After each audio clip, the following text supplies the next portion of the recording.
What's going on, everybody? What's going on? It's another Wednesday. It's kind of like the second episode of the Cowboys Experience.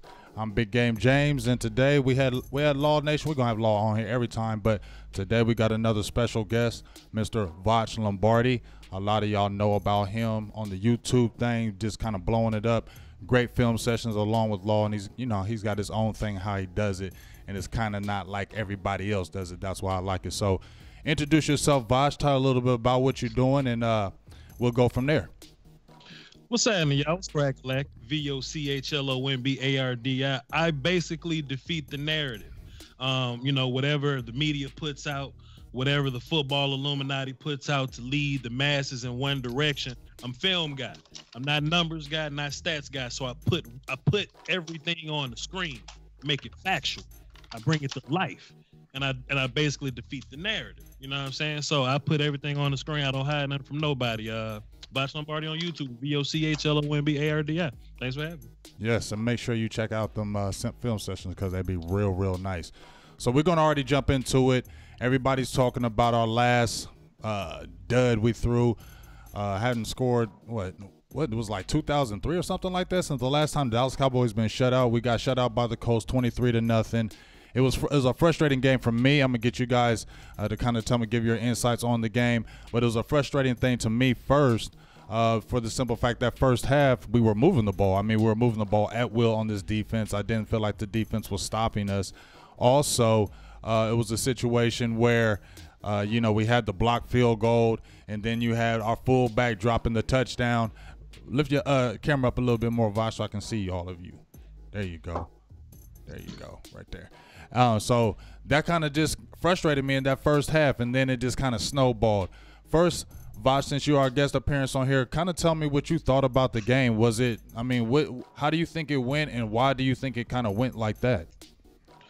I think when people realize that all 32 teams are closer to each other than they really think, I think all this kind of stuff will just go out the window. We listen to the morning shows, 4-letter networks, and we tend to buy into what they saying. One week they'll say, "Oh boy, Dak Prescott, he's tough. Dak Prescott is intangible guy. Dak Prescott's a leader. He can take this team and do everything." Mm-hmm. But one game will happen and the whole narrative gets split. Oh, can Dak do this? Dak's not able to do that. And people kind of feed into it. And I think if you just slow it down, and just look at the facts, look at what happened. Everybody played terrible. Mm-hmm. You can't just call this on Dak Prescott, right? Right. The offensive line got 3 backups on it. Mm-hmm. Okay, Tyron Smith still kind of rusty or whatever. Le'Veon been doing whatever all year. Wide receivers didn't do a great job of getting open. Defense didn't tackle as well as we're normally used to them tackling. The team just looked kind of flat as a whole, but it happens. It happens. And I just don't want people to get comfortable with the notion. The big talking point this week was shutout. Oh, the Cowboys, they scored 0 touchdowns. Boy, Dak Prescott scored 0 touchdowns. So did Drew Brees. So did guys like Cam Newton. And I know Cowboys fans will push their best friend off a bridge to have Drew Brees up in here. Mm-hmm. So let's not get caught up in all the extra stuff. We had a bad game. It happens next week. Probably going to be back full intensity, back against the wall. The team plays better that way. I'm not really worried about it. Mm-hmm. So, Law, give me your little opinion on how you felt about that Colts victory. I mean, it's a game that we should have won. Basically, we looked at it from the aspect that, yes, we had a lot of guys injured. I think that we played flat. I think that we didn't execute like the infamous Bosh Lombardi, who brings the party, said. This is the thing. We need to figure out a way to iron this thing up. Regardless of what happened last week, this has been an ongoing issue from time and time again, as far as red zone, money zone, green zone. We need to figure out a way to solve this puzzle. And I think now some of the talking heads, we already know what they were saying, but I really think that I'm holding this value. Mark Slayer said on First Thing First this morning, he said the Cowboys need to get back to what they was doing in 2016 when he got to the money zone. And I'm talking about the RPO. Dak Prescott, he may not can throw the fade pass. He might not ever will be able to do that. But damn it, he can do the RPO. He can do the run pass option. He can do the spread option, whatever it may be when he get to the end zone, money zone, green zone. They probably need to scale it back and just don't get too creative and give the ball to Ezekiel Elliott or do some type of RPO action down there when you get to that. Well, I mean, my problem is that when you're looking at the game, is it Scott Linehan that's making these calls? Is he allowing Dak to be able to check out to do the RPO? Because it seems like when we get in like a 3rd and 7 or 3rd and 8, why does it seem like Dak Prescott is holding on to the ball? Is it play calling? Is the receivers not getting open? I know we're supposed to look at that tape because you can't really see it from the angles when Dak is holding that ball. Everybody's like, as soon as he gets sacked, oh, Dak was holding the ball too long. See, and that's not really the case. It could have been a bad play call. And just like they were saying, you heard it yourself, Vach, last week when Cooper was going off saying he was getting frustrated with the play calling that they were doing the same routes. If that's happening, do you think that could have happened Sunday and the reason why they were guarding our receivers and they were not be able to get open? At the end of the day, I'm player execution guy, and it's been that way for a long time. I know people just now kind of saying it. That's really 2017, 2016 Vach saying player execution, right? So no matter what the play call is, the play call could be better. Let me just say that first and put that in front of everything else. The play call could, in fact, be better. However, if we execute, the play call works. And it's small things that's setting off the big chain of events that makes it not work. Whether it be, oh, Jameis Olawale drops the ball. Now it's, this down and distance. Or perfect example, right? Fourth and 1, right? Everybody's saying that we got shut out. We could have lost the game. On the same token, they're saying, well, we coach to win the game, coach not to lose the game. Okay. Well, if we coach to win the game, we're gonna have to go for it on 4th and 1. If we don't block the one tech, if we don't block the Mike linebacker, we don't convert the ball on 4th and 1. So that ends up being no points. No matter what the play call is, if it's not run properly, it doesn't matter. It was plenty times in the game. plenty times in the game, play call didn't matter. But one thing led to something else, and it threw the whole drive off. You can't play from behind the sticks. You get a holding call, automatically your drive is ended. Because we're not big play down the field team. We're not big 15 yards at a time, team. We're not that guy. So we can't play from 2nd and 20, 1st and 15, 3rd and whatever. You know what I'm saying? So, we just got to play more. And I don't even want to say, because I don't want to get into the reps, Are we undisciplined? Is the team undisciplined? No. Because Vach, if you're looking at these games, though, I'm just asking you, if you're looking at these games, it's a lot of times when we always get a big, I'm going to say always, we get a big first down, 15-yard run. We're down, it's 3rd and 9. We get 12 yards on the pass. Then you always see this yellow flag of a holding penalty, and it's just like, what's going on? Why does this always seem to be happening to us at the critical times of the game? Holding is a penalty that comes from effort. It has nothing to do with discipline. You hold because you trying. It means you got beat, but you was trying. That's all that means. What undisciplined means is, if I'm Joe Looney, I don't want to play for Coach Gary. I'm just gonna let the one take. That's undisciplined. Okay. That's undisciplined. And it's mostly that's what it is. It's holding calls. It's holding penalties. False start not really a discipline penalty like that. So I don't really feed into the narrative of discipline because I know you, James. I know discipline gonna go right into coaching, and I'm gonna go ahead and let you rock, fam. But go ahead. Well, let me jump in and tie him in on this type of situation. This is what it is.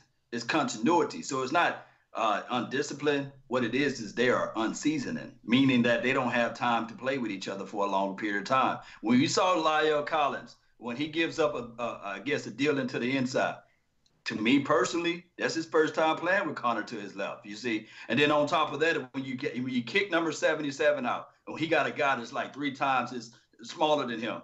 He holds and grabs him to the outside instead of just mauling over him. That's just because he's not aware. He's not used to having Cooper running behind him. So those are things that when we look at this tape, when we look at film, we see that this is not discipline. It's just that they are unseasoning, meaning that they haven't played together for a long period of time. And we see those rust factors, especially when I saw the pocket collapse several times in that game, and the young Dak Prescott couldn't step up through his throw. So it's just what it is. The elite panel. I'm gonna call you guys the elite panel. It's just what it is. You know what I mean? Since Law said that, I actually showed him a film one time. We were in the red zone. They had a gap exchange on the right side, stun or whatever. Connor Williams had a one take to his side, and he crossed his face. Well, Connor didn't kick deep enough. Connor just kind of stayed at the line of scrimmage. So when the guy crossed his face, La'el Collins really wasn't there. You know what I mean? So that could be a continuity thing to where, they're used to, like one side, kicks deeper than the other side. Oh, I'm over here with Tyron Smith. Tyron Smith got great feet. I gotta get moving with Tyron Smith because, Tyron got those super feet. La'el kicks different. So, I mean, that could be a thing, Law. Good observation. But, my thing is, you're talking about the continuity. Redmond came in the game because Xavier went out the game, and then you saw Connor Williams was starting because Zach Martin was out the game.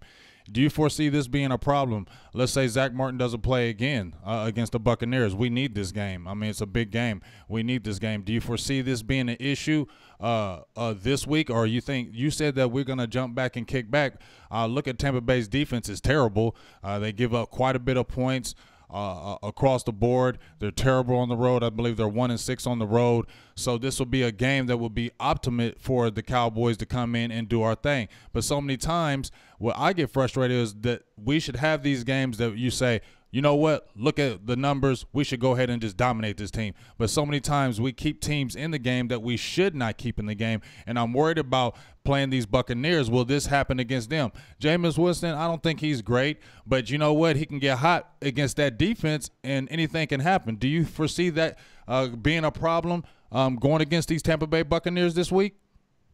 I mean, we know that Dak can play with a bad offensive line, but the Cowboys ain't gonna be good if Dak's bad and the receiver's bad, and play calling is looking kind of funny. Like, I think we can only have 2 vices. We can't have 4. You know what I'm saying? Plus the defense not really giving us the ball back where we want it. You know what I mean? So, I mean, I don't really see us looking as bad as we did versus the Buccaneers. I mean, Suafilo is the people's champion. They love him, but He better than Redmond. Man, he's better than Redmond. Oh my gosh! Look, when I seen Redmond in that game, I scared me. I do not drink the Kool-Aid. I do not eat the cheese. I am not a Xavier Su'a-Filo fan, but boy, is he better than Redmond. Yes, indeed. And then you talking about a backup of the backup of the backup. Man. Well, I mean, if we have to see Redmond in there again, I'm just praying that dude gets his eye right, put a visor on your head, or do whatever you got to do, but get back in that game because we need these last two. I got two quick questions. One, is this a championship defense? Yeah. Yes. His defense exhibit everything that it relates to championship. I do know a lot of people going to look back at the last score and say, wait a minute, hold up, Law. They don't create takeaways, turnovers. And then on top of that, we just don't see the dominance as it relates to the offense, the front four. We only see one guy spring up here and there, but no. If you look at the game from last week, right, and I hate to go back to the Colts and everything like that, but this is the thing. When your average field of play is at the 50-yard line, of course, when you got 50 yards to go or 44 yards to go, of course you're going to put up money. But one thing that I did see out there is that Andrew Luck, as much as we hate and throw shade and salt at Dak Prescott, Andrew Luck didn't pass over 200 yards. I didn't think he like Bosh Lombardi, who brought the party earlier. I don't think Andrew Luck threw a touchdown. And Byron Jones, he's stingy over there. So, yes, this is a pedigree of a championship defense. We just got to get this offense rolling just a little bit better. All right, well, I'm also got a question since I'm not going to call you a Jason Garrett lover, Voch, because I'm not going to call you him. I'm not going to call you Jason Garrett lover. But let me just ask this question. So, we had this 5-game win streak, right? We lose. Sure. So, we got 2 games left. Now, if we had that 5-game win streak and everybody said Jerry probably got Jason Garrett's jobs probably got saved, what happens if we lose these last 2, don't get in, and Philly jumps in while winning the last 2? What do you think Jerry would do? Do you think he would still be like, you know what, I'm still going to roll this? Do you think he would make a decision on that? I have no idea, but Voch would definitely keep the same energy, and I would see what did the team do. It doesn't matter what coach it is, bro. It doesn't matter what coach it is. Your team got to play. You guys got to show up and perform. You know what I mean? And, like I said, and I've been saying this for a while, man, I've yet to see that team quit on Jason Garrett. And that's the biggest head coach quality to me. Everything else falls upon coordinator and player execution. You know what I mean? So it's not my place to say, who gets fired, when gets fired, or who gets fired or when they get fired. But I'm just a Garrett fan, man. I ain't really trying to see Garrett up out of there because I know you're a fan. Collins won't turn his shoulders because Redmond got run over because we didn't tackle Marlon Mack. I'm not trying to see my coach get fired over that. Then we go sign a scrub like Vance Joseph and go 115. That's what I be talking about. What about you, Voch? What do you think would have happened? Voch just answered. I mean, not you, Voch. I'm sorry. What about you, Law? My thing is with this coaching deal, and we're not going to get rid of Jason Garrett. I mean, he only had how many losing seasons? I was sitting wait, right? The best thing that we can do is throw in a new wrinkle, whether it be just for the simple fact that Scott Linehan, wherever he went to, regardless of whatever he started as far as head coaching or being the offensive coordinator, there's a black cloud somewhere around Scott Linehan, and I don't know what it is. So maybe you can throw in a new wrinkle by bringing in somebody new. And I think that this fan base deserves to see something different out there.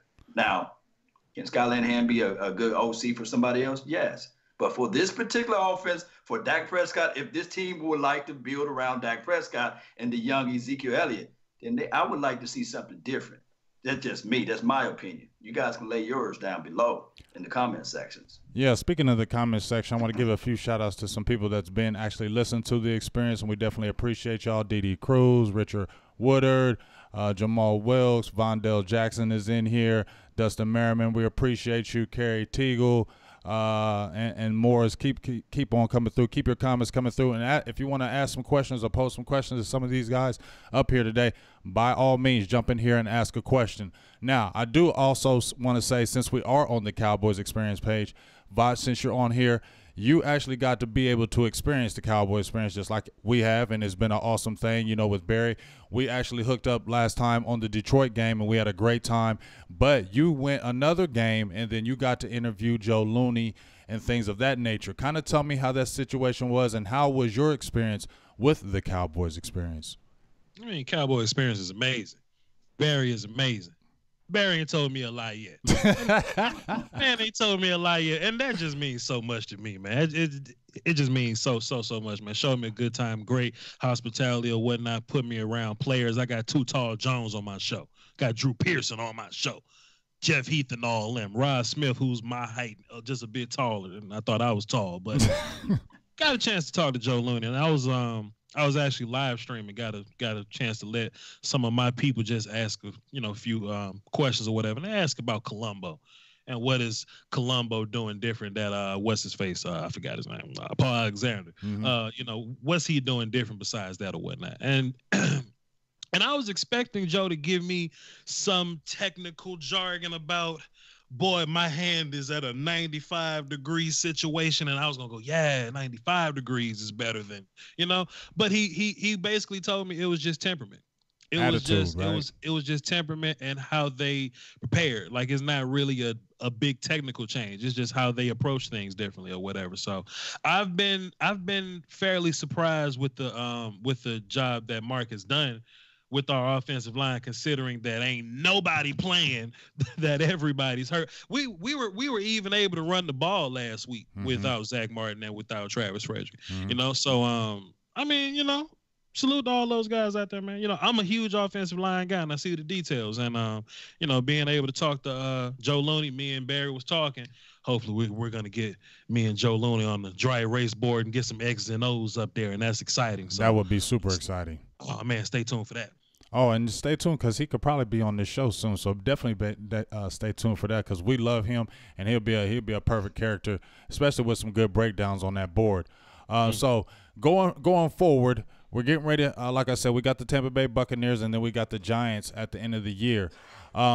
So what do you think are going to be the keys to this game against the Buccaneers? What do you feel like the Dallas needs to do on the defensive side against the Buccaneers, and what do you think we need to do offensively against their defense in this game coming up? Oh, man, I'm going to start off with the offense, man. We need to score early and often. I think that this team is designed to play with the lead. And then also, if they can control the TOP, for those who know me, they know what that means, right? TOP, if we control that, then we can get this thing going in the right direction. Now, as far as defensive-wise, I'm going to let Voch Lombardi hold that. But offensive, we need to just score early and often and correct those red zone, money zone, green zone issues. And correct the penalties because the penalties have been killing us. Every time we get a first down or a big play, we get a big holding or something. And just like Voch was talking about, when we get like 2nd and 12, 2nd and 15, 2nd and 17, it just seems like it spells disaster for our offense. So we definitely got to keep down and distance for this offense and continue to get Zeke the ball, in critical areas. I said one big thing to me was how much Zeke has got the ball in the passing game this year. I will give a lot of credit for that because a lot of people are saying that Zeke wasn't involved and he wasn't that type of guy to get the receiving catches, and he has shown a lot more this year, career high in catches. What about you, Voch? What do we think you need? What do you think Dallas needs to do on the defensive side against the Tampa Bay Buccaneers? Last week, I don't think our linebackers were as effective as they normally were. They made tackles because they were there, but they weren't as effective. We've got to be nastier in A gap. We got to be nastier in B gap. Antoine Woods, Malik Collins, my man, Karan Reed, 51. Yeah. Those guys, when they're playing nasty, and our linebackers get to run free, the defense is ridiculous. And that's kind of why Marlon Mack was able to get off a little bit. Two things you got to do to run the zone correctly. You got to deal with A gap. You got to block the mic. Both things happen against us. So I would like for us against Tampa Bay, because that offensive line ain't that great. I would like for Antoine Woods to get back going. I would like for Malik Collins, Tyrone Crawford, when he's in there, Karan Reed, I would like those guys to get back going. I mean, we give credit to the Colts. I mean, they had one of the highest sack totals last year for them. I think they had 56 sacks last year, and they went from one of the highest to one of the least. I believe they only give up 15 this season, and we didn't touch them in that backfield. I got to give shout-outs to Kelly because he was doing his thing against Woods, and also Quentin Nelson, a big draft pick that came from Notre Dame. And I know you broke down film on him, Voch, and I know you liked him, didn't you? Because I know I liked him. I thought he was a good player. I love those guys. Quentin Nelson was the best player in the draft, and I still stand by that. But it's a Cowboys show, and I can't be too pro Quentin Nelson. I feel you. I'm just saying. I'm saying. I'm just saying. I feel you. Hey, but we got to say though, if you're saying that we saw something against them, well, this is something that we have to look at going forward again the rest of the season, because you know how it is when the playoffs come. A lot of things get a lot more tighter in the playoffs. And do we count on David Irvin coming back? I mean, what is the issue with Sean Lee? Is he going to continue to come off the bench? How do you think they're going to work this lineup going forward with that? You asked me a handful of questions, but about that Quentin Nelson thing moving forward, there ain't that many more of them, brother. Yeah, so that's true. So that's good. That's good luck right there. Quentin Nelson over there, and we got the other one, Zach Martin. Ain't that many more nasty, ridiculous right guards. But as far as moving forward, I mean, yeah, we'll be fine, man. We'll be fine because. I mean, like I said, man. I mean, we did this versus Quentin Nelson. It should be easy peasy from here on out. As far as moving forward with David Irving, man, I fully expect us to find a little bit of depth at that spot, man. Because I mean, salute to David Irving.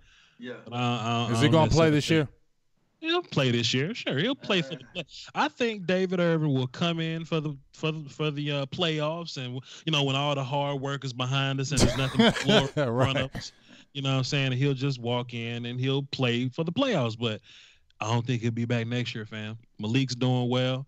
I think we could just kind of plug guys in at one tech, and it just happens to be in this draft coming up. It's a lot of 3 techs in this draft, buddy. Sorry, right. David. What do you think, Law, about David Irving? Man, I seen David Irving. He's part of the Cowboys experience, so he may be watching this show live right now. That's what I will say to you can David still say Irving, it.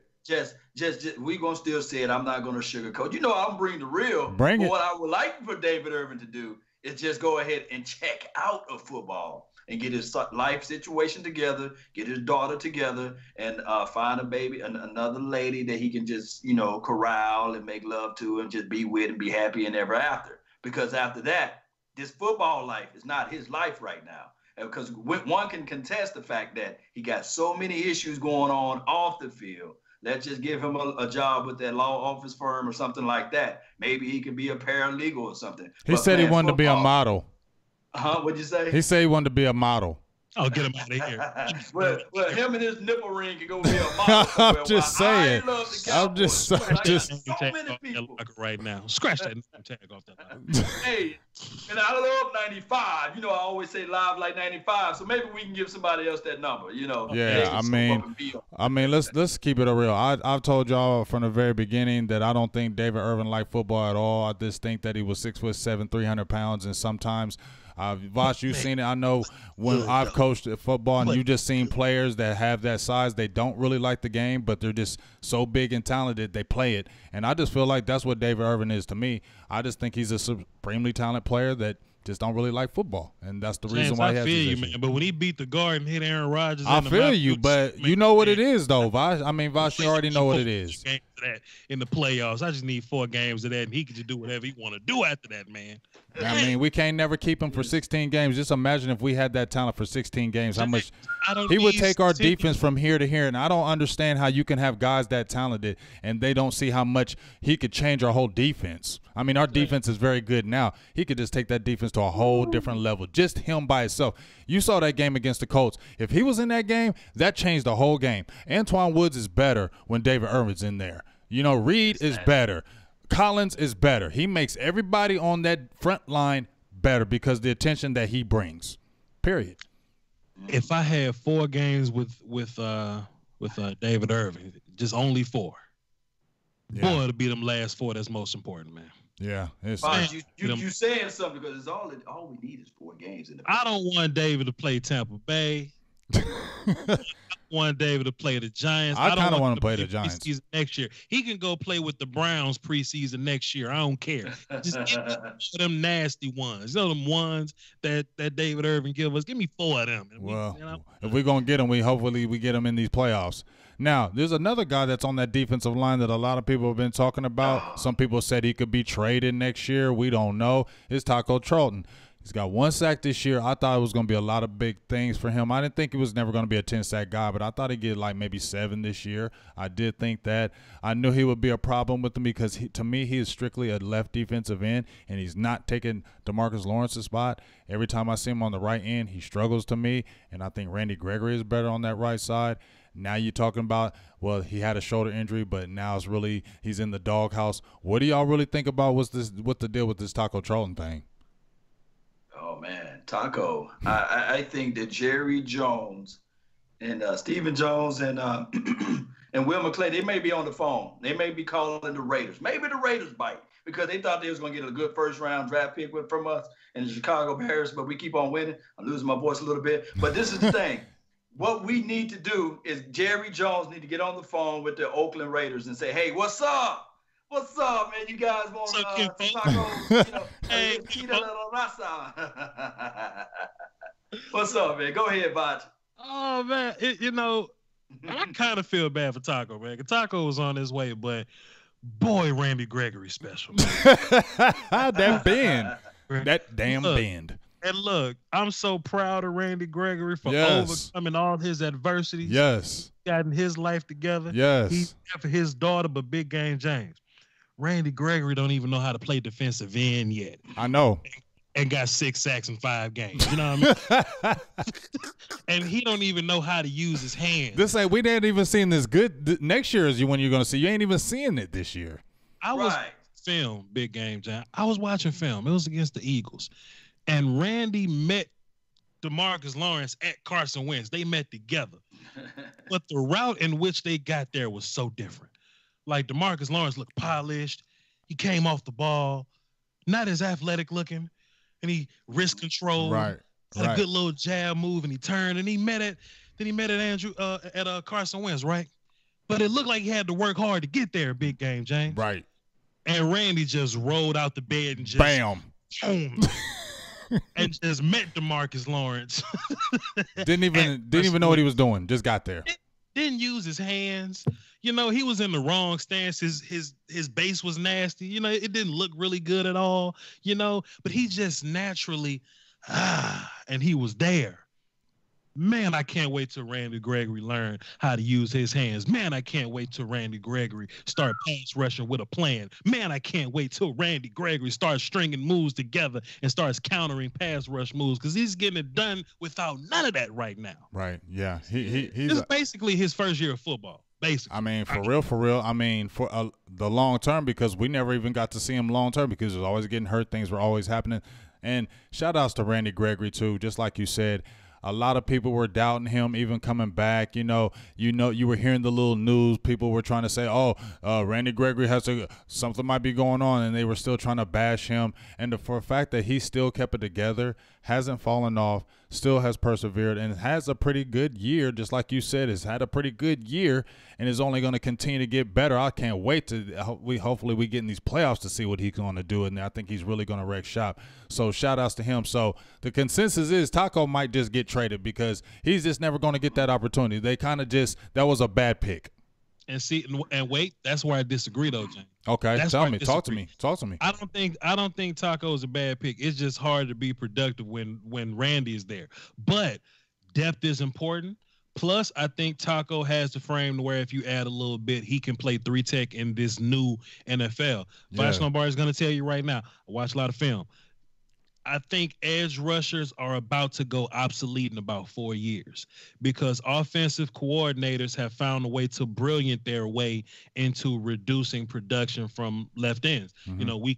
We can read you, we can hot route you, we can find dump offs, we can find a way to neutralize outside edge players. But these 3-techs and 1-techs that can get nasty pressure up the middle and push the pocket so you can't step up into it, those guys are going to become a lot more important. I love Von Miller, but he's nasty on the outside. Aaron Donald gets to the quarterback way quicker than he does. So when we look at the draft coming up, you see you guys like Quinnen Williams, the best player in the draft, in my opinion.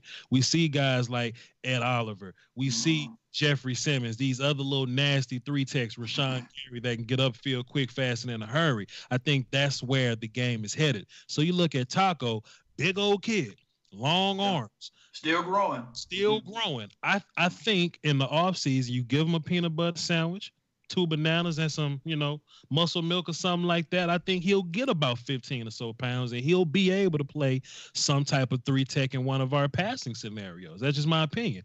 Plus, one more thing, and I'm going to let you go. It was right around this time, a couple of like last year, a couple months ago, people were saying, hey man, we need to trade Jordan Lewis. Jordan Lewis ain't really doing nothing. He's just kind of a player that can play. Maybe we can get something back for him. Depth is important. We're one, knock on wood, away from needing Taco Charlton. You know what I mean? Mm-hmm. So I'm not really trying to get rid of him like that. All right, definitely good insight on that. And like you see, David Irvin, I mean, you can use him as a classic case. When he came with the Cowboys, he was playing more defensive end, and then he kind of morphed himself into that defensive tackle, and they kind of just kept him there because he's just so dominating there. It's kind of like you don't even want to keep him on the outside because of the havoc he creates. You're talking about Aaron Donald. He's like 6 foot. You got a David Irvin. He's 6'7", coming on that inside, and Taco's every bit of 6'6", and he's big. So, yes, that could be something that can happen down the line as far as Dallas doing that. Now, since we talked about you brought some people up in the draft, and I was kind of going to head that way. The draft is going to be coming up. We still have some holes to fill. What do you think, I'm going to ask both of y'all, what do you think are like the top 3 needs the Cowboys are going to be looking heading in toward the draft? Inside. What he just mentioned. They're going to look for somebody that can plug that middle, hopefully, with that defensive front. And then on top of that, they may look at safety. Those are the 2 glaring holes that they're going to look at. And believe it or not, Cowboy Nation, I have to say this. And you guys know I'm going to say this. They may look at offensive line again. Mm-hmm. There's nothing wrong with every year you should look at offensive line. Every year you should always do that for depth. Too. Yeah. I'm with you. People and Law just kind of said safety or whatever, and I'm just hearing a lot of people. Jeff Heath, first name pops up, get Jeff Heath. I'm fine with Jeff Heath, especially going into this draft, because I know at some point money's going to have to get put in certain spots, and guys may or may not be here. I'm looking at nickel corners. I'm looking at 3-techs. I think we can find 1-techs. We're just good at finding 1-techs. 3-techs. And I'm trying to find offensive linemen. I think our offense comes and goes as the offensive line comes and go. That's just my opinion. When the offense is available, when the offensive line is available, they're looking amazing. They're looking great. There's nothing you could tell me about young Ezekiel Elliott and Dak Prescott when his offensive line is top tier. That offensive line takes hits. The entire offense takes a hit. And like we were saying earlier, David Irvin may not be here. Malik Collins may not get paid. Mm-hmm. Tyrone Crawford's a little older now. Mm-hmm. We're just going to have to look at the steps moving in that direction. Not that we're going to cut those guys, but, it's better to have a guy just waiting if, just in case we, do have to make a move. So I'm not trying to draft a tight end. Honestly, I was just that's the question I was going to ask. Should we go ahead and draft a tight end? Blake Jarwin has been looking better. Jeff Swain has looked okay. And then you've seen Schultz got some good reps against the Colts. I don't understand. Rico Gathers is playing more, but they're using him more to block, and they're not using him to catch the ball. I don't understand that. I don't know what point they're trying to prove. But so you think we're solidified at the tight end? We don't really need to go after a veteran or grab a high-end, fast-type tight end, one of those dynamic ones Dak might need? I think that probably Rico, and as much as we love Rico, this may be his last year, believe it or not. And then on top of that, they may go out and grab a veteran tight end just to insert on this particular roster during the offseason to see whether or not he can gel well with Dak Prescott and his plays. So when you mention also with the defensive ends and things like that, don't sleep on Dorrance Armstrong.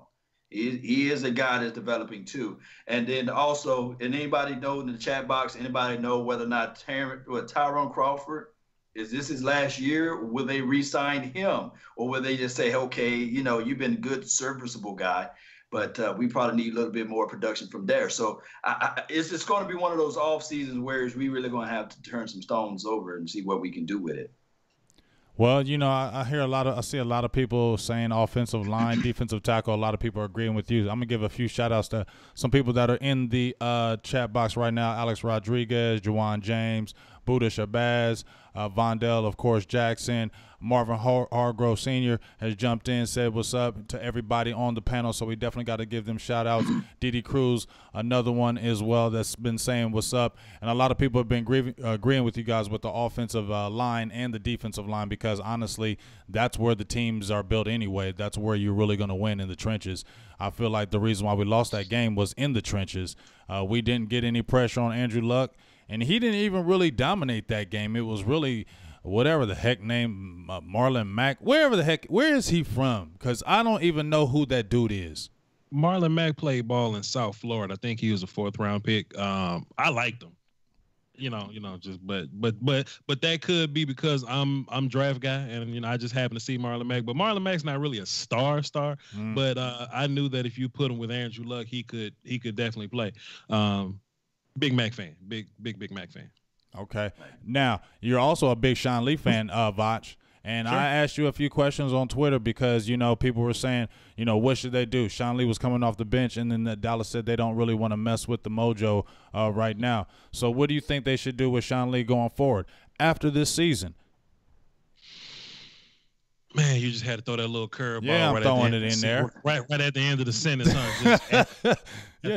Yeah. Man, I ain't really just trying to get rid of Pro Bowl players like that. He's making $9 million a year, and his production is great. But when he doesn't play, so don't you think production and being on the field has something to do with how great you are? I may or may not be wrong, but I think Sean Lee's contract got a lot of incentive in it. Mm-hmm. So I think he gets paid as he plays. I think that's the reason why his contract is like $5 million or something like that. Mm-hmm. Man, look, if Sean Lee's playing, I ain't got no problem with it. Go play. Go get him. Whatever, long as he's playing. But it's just that we're not trying to pay him while he's sitting down. So as long as his contract is incentive based, then I'm fine with that. Now if he decides to take his business to South Beach or something like that to go be a full-time cat, hey, this is Van Der Esch team. I can't hate him for that. But I'm just not trying to get a Pro Bowler about the paint. It's not like Sean Lee's old and he's playing old. Sean's still top tier. He just lays down and go ouch. So, if we could just not pay him when he's hurt, then, that's all that is. What about you, Law? Oh, man. To me personally, it's just the end of the road. Although we go, how you say, although we go to the end of the road. Hey, this is the thing, man. I love Sean Lee, and it's just one of those things where I would rather develop the young Leighton Van Der Esch, and I would rather develop Jalen Smith, and we need to just go out there and draft. Maybe we can find a Leonard or somebody like that who the coach picked up this year in the 2nd or 3rd round, whatever he was drafted in. Maybe we can strike gold from there, But outside of that, I can lean a little bit what Vaj Lombardi is saying. Maybe if he can have one of those incentive-based contracts, then we can lean on that. But if not, shout out to him, man. Bye-bye. He can be a coach. I mean, some cold-blooded, man. You cold. Man. Hey, I told you, when he was hurt that he needed to come off the bench. I know how beastie he is, but I'm sorry. He's always hurt. He's been hurt in college. He's tore both them knees, and every time it seems like we need him, something happens. And your leg, but your legs and your hamstrings don't get better. That continues to get worse. We've seen it with Miles Austin. He eventually almost had to just pretty much retire and quit because of them daggone hamstrings. And I'm just saying, you're a beast, but you ain't never playing. So unless you take that incentive-based contract, you should just go ahead and be a coach with the Cowboys because you ain't going to go nowhere else, and just in my opinion, and all of a sudden be healthy at 33 years old and play magically these next 3 years and never get hurt for another team. I just don't believe that's going to happen. I wouldn't dare coach for the Cowboys because the minute the linebackers play bad, they're going to look right at you and try to get you out. I'm just saying, Sean Lee, you're right. That's why I say, with the Romo thing, but at the end of the day, Sean Lee, I believe they have a kind of thing. They love Sean Lee, and I believe he will get kind of like like Mark Colombo. He's amazing. What? I know he's can't play. Sean Lee can still play. I mean, but you can't tell me when when Mark Colombo came in with Dallas, his knee was shredded in Chicago, and they basically left him for dead. And he battled back from that knee to come over and take over that right tackle spot. You got to give Colombo some kind of props for that. Sean Lee can play. I'm talking about now. Yeah, I'm telling you, Sean Lee can play, but he don't play because he always hurt. Okay, it don't matter if you great if you ain't on the field. Let me tell you something. If Sean Lee lay down and say out for 16 games, but he's ready these last 4, you just gonna say, "Well, no, Sean, just get out of here." No, play. Yeah, the playoffs. But I'm saying you can't bank on that no more, Voch. You can't bank on that more. We banked on it. We waited again another year. This was another year that we are gonna see if he was gonna be healthy. And what happened? First few games gone. And you want to know the best part about it? If he does lay down and get hurt, we got a young gangster looking like Ivan Drago ready to come out there and take over. We're not going to be handicapped by it no more is what I'm saying, though, James. If Sean Lee can only give us 4 games, let's hold him to the most important 4 games of the year then. That's what I'm saying. Okay, and give him a 4-game contract. Let the people speak. Let the people speak. Those that's in the chat box, those who watching this video, post video, just comment down below. Let us know whether or not you would love to have Sean Lee back, or would you love to see the more development of LVE? You know what they're going to say to that one. I know. You already know what they're going to say to that one. You already know what they're going to say to that one. They're going to say all LVE because, I mean, he's the thing right now. What do you think about them getting snubbed to the Pro Bowl? That's good because it popped up in my head. The Pro Bowl selections, we had some new guys get in. DeMarcus Lawrence got in, great. Byron Jones got in with the, switching to the full-time cornerback. What do you think about LVE and Jalen Smith? Do you think they got snubbed? Do you think it was, you think they deserved a Pro Bowl, or do you think that's just, it's just a fan thing right now? It didn't really matter. Let me jump in on this. I'm gonna tell you right now. The Pro Bowl is trash. Can I say something? Popularity deal. I don't like it. I'd rather wait for like the All Pros, whatever that rating come out. And ever since they switched to Pro Bowl before the Super Bowl, it's been trash. They need to switch it back to after the Super Bowl so we can really see the original people that made it to the Pro Bowl play.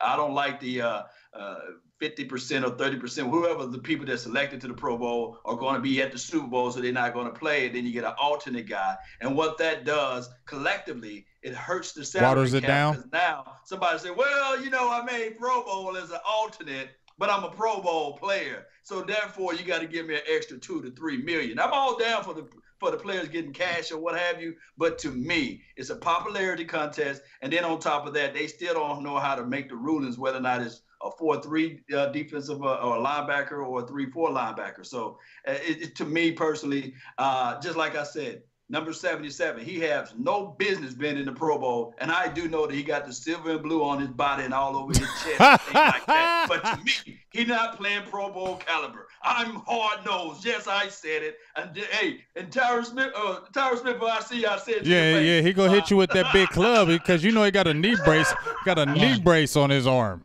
Law, first of all, let me tell you something. Tyron Smith bigger than you think he is. Big. I'm just playing. Look, Law, I'm bigger than you.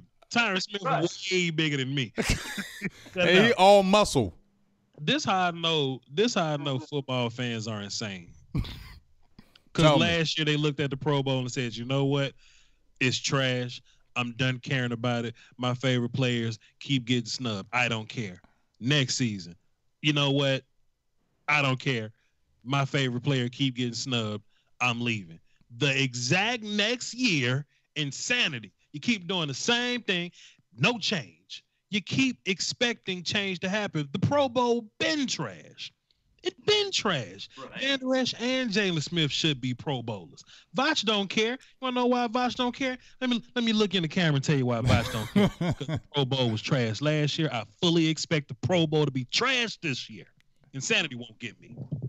Yeah, honestly, I don't even know why they actually have the Pro Bowl any longer. I mean, back in the day when I was watching it, I'm an old schooler. It meant they played harder to me. It was serious business. It's just got commercialized. The internet done changed everything. Everybody want to look cool and switch jerseys and sign each other's jerseys at the games and stuff. It ain't even competitive. I don't like it, and I think it should be more old school. But it is what it is, and I think definitely one of those guys or both should at least got a nod. They might get in there because we're going to have some kind of injury, and just like you said, Law, there's going to be some kind of injury, and they're going to be in there as a Pro Bowl alternate. It'd be like a third player as an alternate, because like two people like I don't want to play in this game. They got an alternate, and you're like, this dude, how did he really is playing in this Pro Bowl? It's just kind of weird to me how they kind of go out like that. So I definitely think they need to just change that format some other kind of way to make it competitive, because nobody even watches the Pro Bowl anymore. Like, keep it real. Nobody watches it like they used to before. And it's just like you said, it's just a popularity contest. So they probably need to just change some things. And yes, I love you, Tyron Smith, and please don't hurt me. But yeah, I don't think you deserved it either. Y'all scared, man. Y'all scared of time. As a big dude, dog. He even the NFL players say it. So they saying that they. Man got one arm, man. What are you gonna do to you, James? He gonna hit me with that big club knee brace. He got, and you know what I'm saying, I'm slim fit, so you know what I'm saying. One swing of that, it's a wrap for me. So I ain't on that, but I ain't gonna run from you. I'll probably say it and then kind of back up a little bit after I say it to you. I'm running. Hey, I can get him before he grabbed me, though. No, you won't, because he can run too. He can run. He can run. So I want to ask y'all. So the hot topic has been Dak Prescott. You said a little bit about it, Vosh. We're about to wind down for the show for the Cowboys Experience. Definitely appreciate Law, Vosh being on here. Great insight that they both put out, and make sure you check out their breakdowns and videos. They're awesome. Check out both of their sites. It's second to none. I'm just pumping them up because I like sharing their videos because it's the truth. Just like you said, you can watch the game. Everybody watches the game and has the knee-jerk reactions, but you have to really watch the tape and you have to really know what you're watching, because a lot of times when you say, oh, this is the reason, then you go back and watch the tape. Just like when I used to coach, kids would always be like, I was blocking, coach. Yes, I was. And I was like, all right, play. And then they're like, oh, dang, I guess I wasn't blocking. Yeah, exactly. The tape does change everything. But going forward, I'm frustrated with our fan base. I've had my things with Dak Prescott. I had a few rants about him, but I never not wanted him to be our quarterback. You know what I'm saying? I never not wanted him to be our quarterback. But why are we getting this situation where, man, everything that he does is like, just like you said, if a fullback drops a touchdown, Dak did it. If there's a sack, that's Dak's fault. If the receiver drops the ball, Dak did it. Why is this dude? I need to figure out why is this dude getting so much hate? And he's been a winning quarterback every year. He's not had a losing season yet. Because fans are emotional. Fans are emotional, and they look for a big hill to point at. They don't want to do the research. They don't want to do the homework, and partially because they're not equipped to do it. That's why my YouTube is so important, VOCHLOMBARDI. That's why Law Nation is so important. That's why this whole conglomerate, this whole deal that we're doing is why we're so important. Doggone, the four-letter network got people out there saying Hunter Henry playing tonight. Hunter Henry ain't play all year. They're misinformed. Right. They're not watching the Cowboys as closely as we're watching the Cowboys. But our fan base, for whatever reason, they go to the four-letter network for information. They don't come to us for information. But the ones that come to us for information are fully equipped with the knowledge and information to make a logical decision. I've talked so many emotional people off the ledge this last couple of days, Big Game James, with 3 questions. I got them written down here. Tell me them. 1, do perfect quarterbacks exist? 2, what matters the most when we evaluate quarterbacks? 3rd, how do you fix it? Those 3 questions sum up the entire situation, if you don't mind me filibustering on your show for a second. Go ahead. Dak Prescott didn't throw a touchdown versus the Colts, but neither did Andrew Luck. Drew Brees didn't throw one. Cam Newton also did not throw one. But wins and losses matter in that scenario. We want to talk about Dak Prescott versus the Eagles. We want to get real micro with that analysis. Oh, he threw 2 interceptions before he went back to win the game.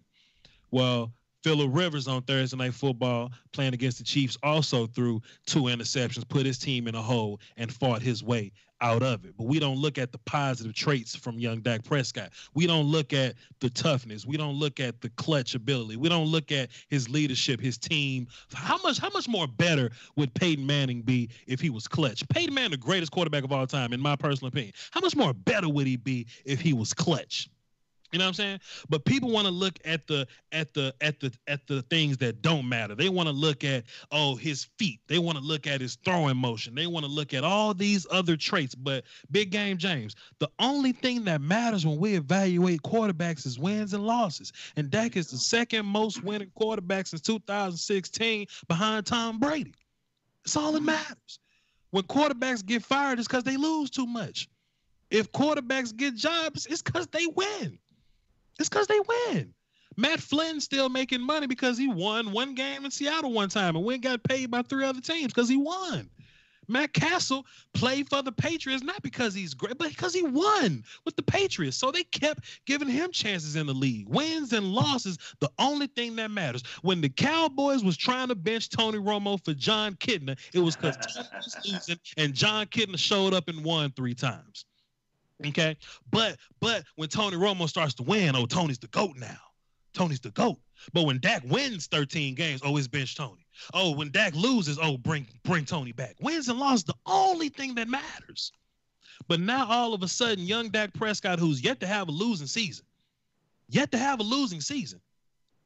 he's a winner, but all of a sudden, it just doesn't matter. Well, the team got to be perfect for Dak to win. I mean, I've seen Dak win games with Rod Smith. I've seen Dak win games with Cam Fleming, with Darren McFadden. I've seen Dak Prescott win ball games with all these people. Chaz Green. But all of a sudden, winning and losing doesn't matter. All of a sudden, when we evaluate young Rayne Dakota Prescott, because people get emotional. People get emotional. My third question, and I promise I'm gonna let y'all go. How would you fix it? How would you fix it? If I didn't get people off the ledge with those first 2 questions, how do you fix it? What you gonna go sign Zach Dysert? You gonna go get him? What you gonna go get Paxton Lynch? You gonna sign that guy? Let's go bring Sam Bradford up in here. No. Sanchez. Mark Sanchez. Dak is what we got.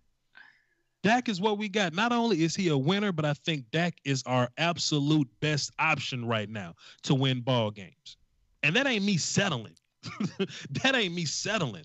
It's about what works. If I can filibuster for 2 more minutes, and I promise I'm going to let y'all go. It's all about what works. It's not about the talent.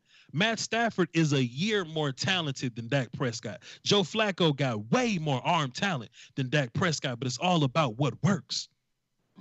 What can you put together to make this thing work? And apparently, it's working with Lamar Jackson, but it ain't working with Joe Flacco right now. So Joe Flacco got to go find a new job.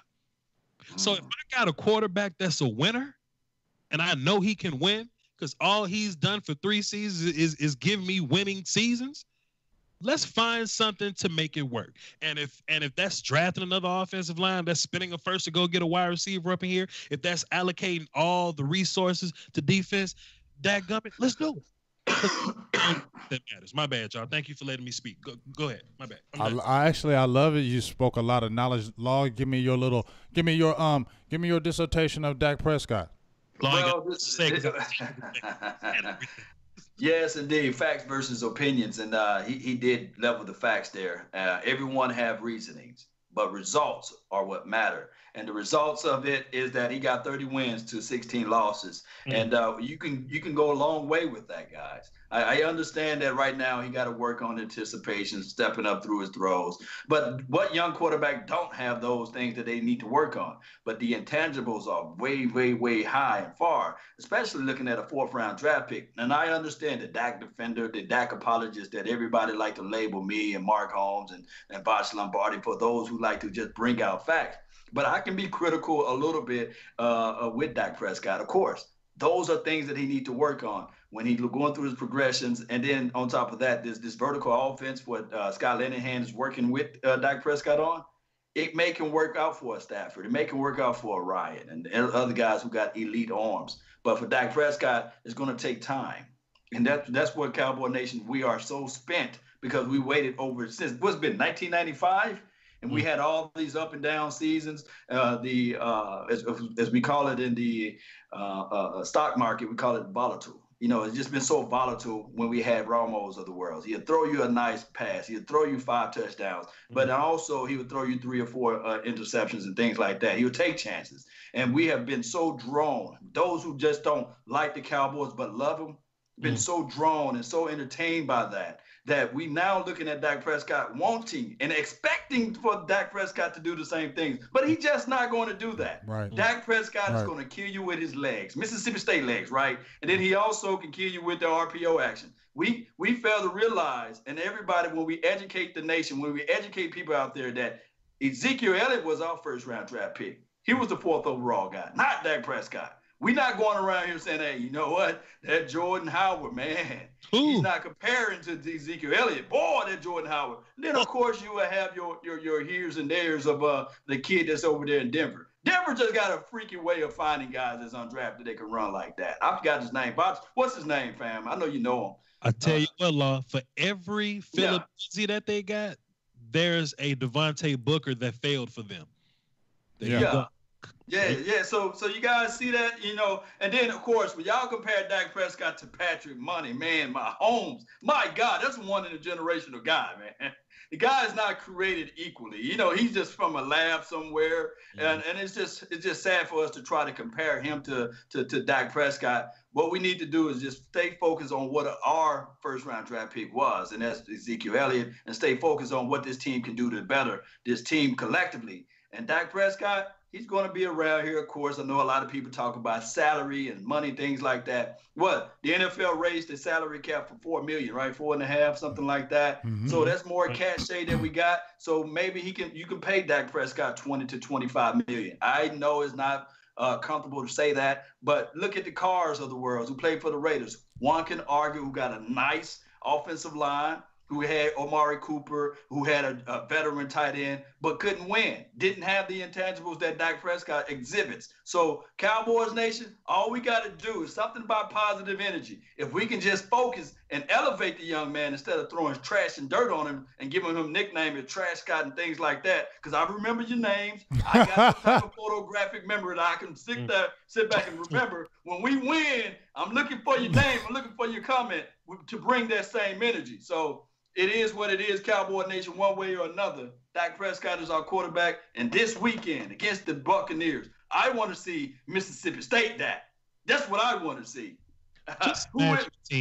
Just imagine the teams that got Marcus Mariota, the teams that got Jameis Winston, but they just can't figure it out. You know what I'm saying? People want to beat on Jameis Winston. Jameis still one of the smartest quarterbacks I've ever seen. Still got great arm talent. Still got great touch and accuracy. Can't get it done, though.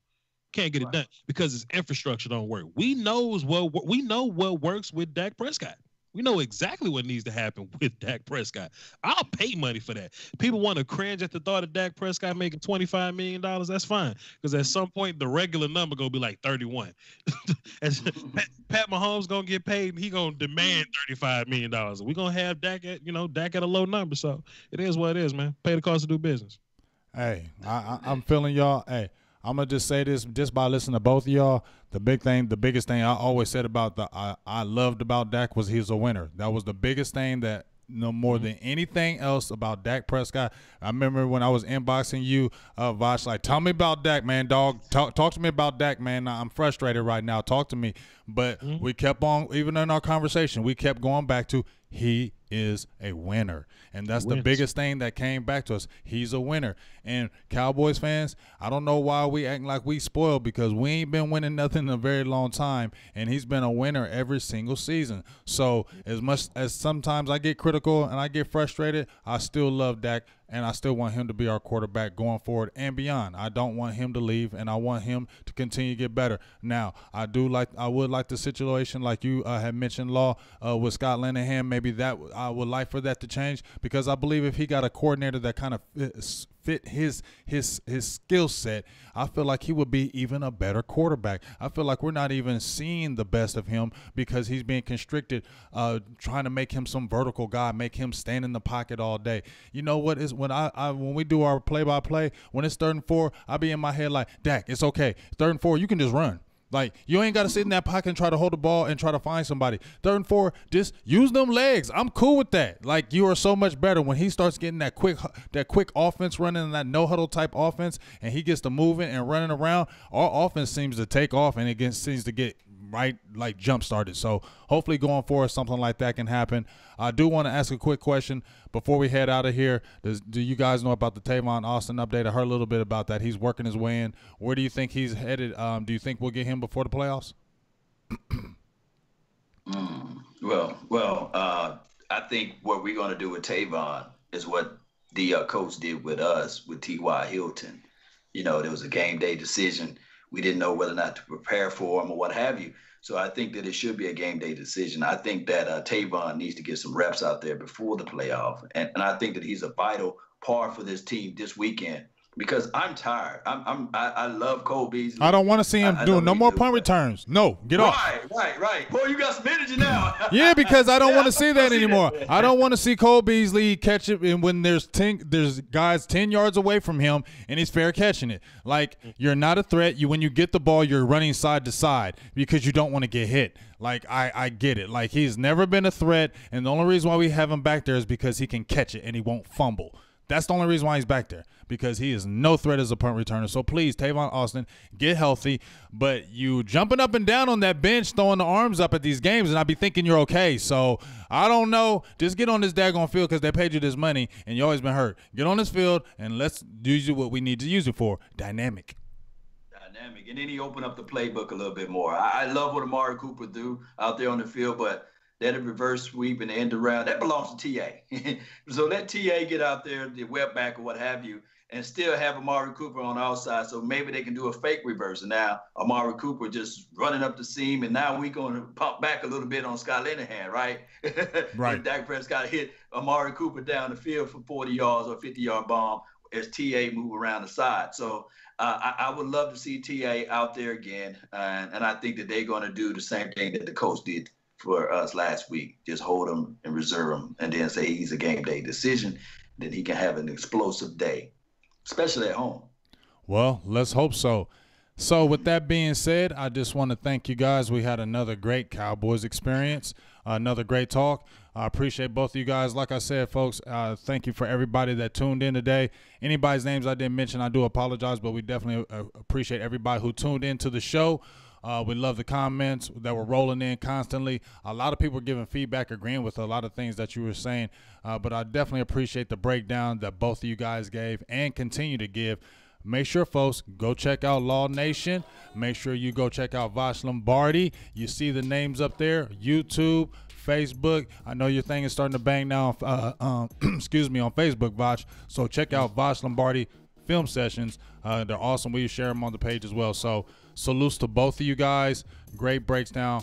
Great talk. We'll be tuning into you guys next week with the Cowboys Experience, having some new guests. And make sure you tune in every single week for the Cowboys Experience, because we're going to have it rocking, and wait till you see what we have coming up in store in the near future. So from me, Big Game James, Producer G, Law Nation, Vash Lombardi, salutes to all y'all, and we'll see you next week.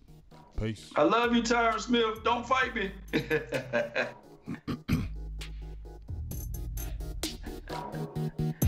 Yes, indeed. We still live like that.